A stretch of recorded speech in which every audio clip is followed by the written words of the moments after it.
The story begins with a billionaire named Charles, who travels with his wife to the mountains of Alaska for a special photo shoot. His business empire is thriving, and he has so much money that he could quit working and still live comfortably for the rest of his life. Wanting to create lasting memories, Charles brings his wife to one of the coldest places on Earth and hires an entire crew to assist with the shoot, including a photographer, an assistant and several support staff. They board a plane and head deep into the Alaskan wilderness.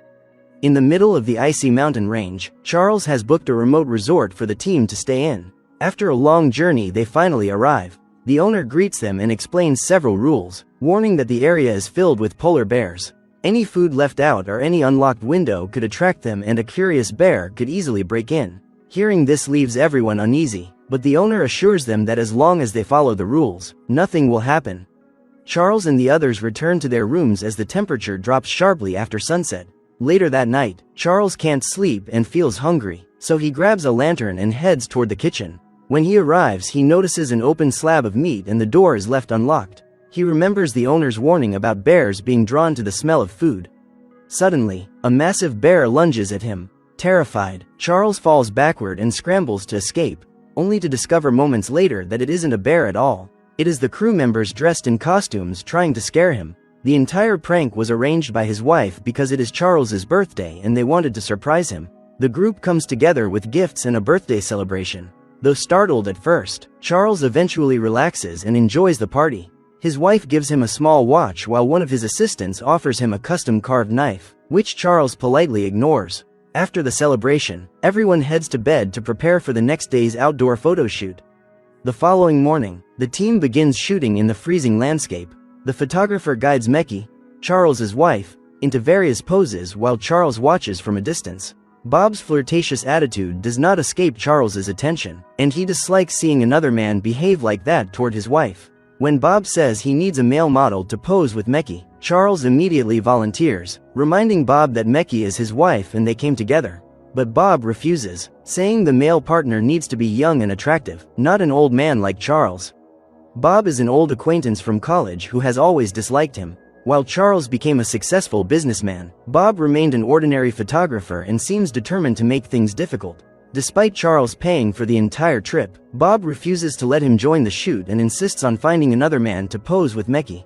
The situation feels unfair, and Charles begins to question what Bob and Meki might be hiding.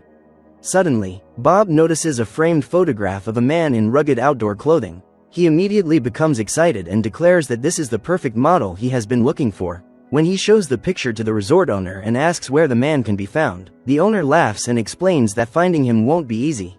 The man is Kevin, a hunter who has lived in the Alaskan mountains for years. The owner gives them information about where Kevin might be found. Bob decides to go search for Kevin and the team prepares for the trip. Charles wants to explore Alaska from above and insists on joining them. Bob can't stop him, so they all board the plane and head toward the hunter's remote location. From the sky they gaze at the endless Alaskan mountains, unaware that they are flying straight toward a dangerous situation awaiting them ahead. When they reach the location marked on the map, the group expects to find the dangerous hunter they saw in the photograph.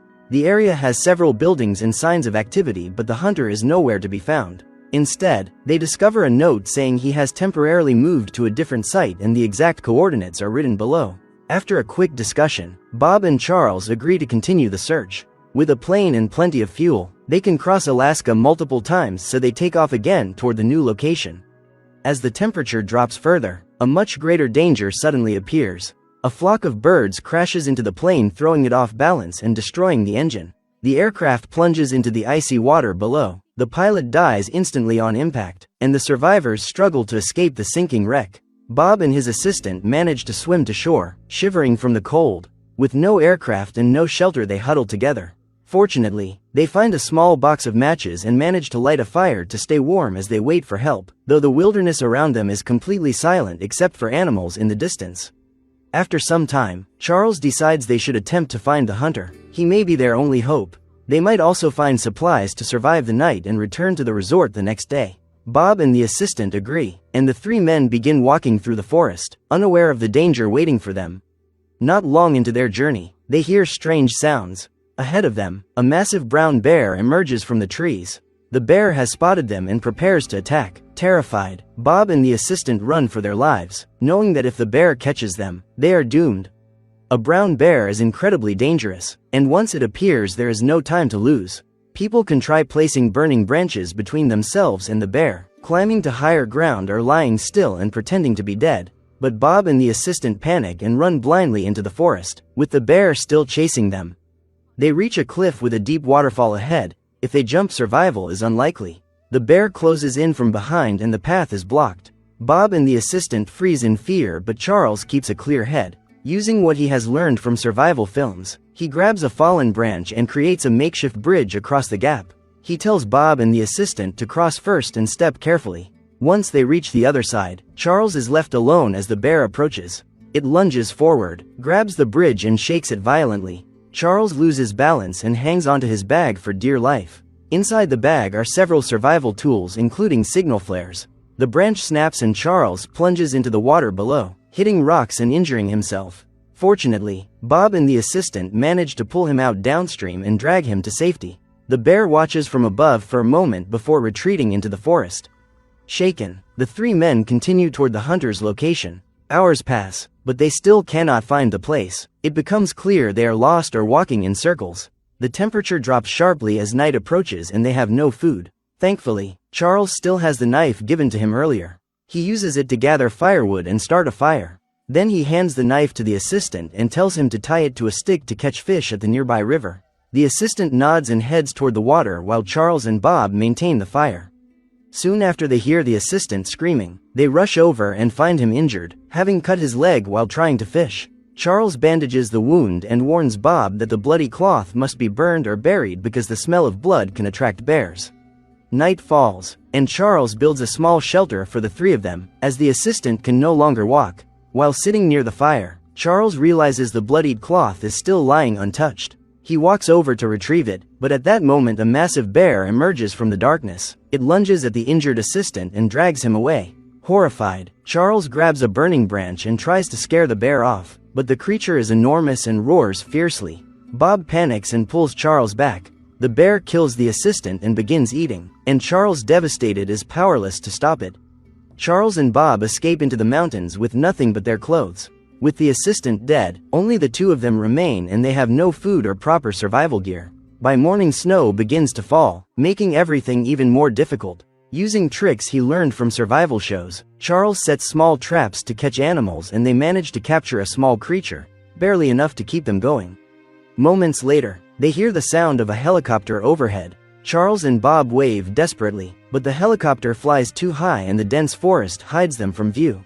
They run toward a clearing, but by the time they reach open ground the helicopter has already disappeared. Furious and frustrated, Bob blames Charles, accusing him of being jealous and bitter because of his success and wealth. Charles refuses to fight and keeps his focus on survival. Still hungry and still being stalked by the same bear, they continue toward a nearby river. Charles tries to catch fish while Bob keeps watch, but from behind them they hear heavy footsteps. The bear is back. They immediately run deeper into the forest and spend the night there, surrounding themselves with a ring of fire to keep the animal away. They barely sleep, shaken by the danger around them.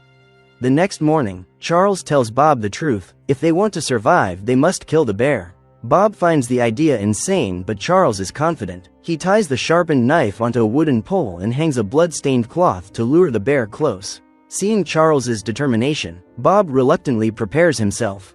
Armed with makeshift spears, the two men face the approaching beast. The bear charges violently. Their weapons barely slow it down. The massive creature knocks Charles off a small ledge, injuring him. Bob tries to help but is attacked as well, suffering several wounds. Charles forces himself up and distracts the bear. When the animal turns toward him, he drives the improvised spear into its body with all his strength. The bear collapses and dies. Exhausted and shaken, Charles and Bob build a fire, cook the meat and wrap themselves in the outer layer of the bear's hide for warmth. For the first time in days, they have enough strength to continue their journey toward the hunter's cabin and eventually return to safety. But finding the right direction is still a problem. Charles takes out the small watch his wife gave him, and attempts to turn the metal hand into a makeshift compass. By rubbing it repeatedly to magnetize it and placing it on a leaf floating on water, the hand aligns with the Earth's magnetic field. It's a difficult method, but in a survival situation it can work. Using this improvised compass, Charles determines their direction and they move forward again. Eventually, they spot a small house ahead. It appears empty, and no one answers when they call out, so they enter cautiously. Bob discovers a bottle of alcohol and begins drinking. Charles studies a map he finds inside and estimates the distance to the resort. They also discover a small boat they can use to travel downstream. While preparing to leave, Charles opens a box containing knives. Inside, he finds a receipt he had never noticed before. When he unfolds it, he discovers that both the watch and the engraved knife were originally purchased for Bob, not for him. The gifts were meant for Bob all along. That means his wife had bought them for Bob, not for her husband. In that moment, Charles realizes there has been more between Bob and his wife than he ever suspected. Charles is devastated by the betrayal he has just uncovered. When Bob steps back inside the cabin, Charles confronts him directly. Drunk and unable to hold back, Bob admits everything. Mekki never truly loved Charles. She stayed only for his money, and without it she never would have chosen him. Furious, Charles realizes how deep the deception goes. Bob then raises a gun toward him and threatens to kill him, marry Mekki and take all of Charles's wealth for himself. This had been Bob's plan all along, and now with no witnesses he is ready to act on it.